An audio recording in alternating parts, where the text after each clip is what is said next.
How to enable SMB1 network protocol on Windows 10. Hey everybody, welcome back to another video. In this video, we're going to learn how we can enable SMB1 network protocol. So without any delay, let's start with the process on how we can do it. But before that, don't forget to hit that like, share, and subscribe icon.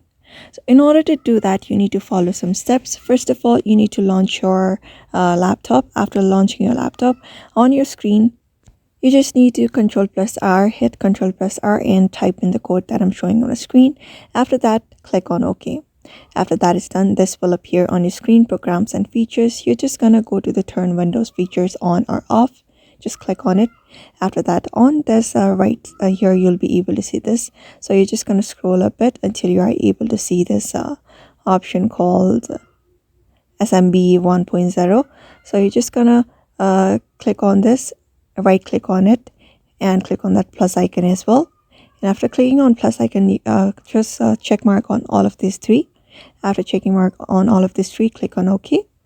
And after that is done, just wait for it to be completed first. After that is done, you're just gonna cross this out, programs and files, cross this Windows features as well, and your problem should probably be fixed. So therefore, I hope this video was helpful to you, and thank you for watching this video.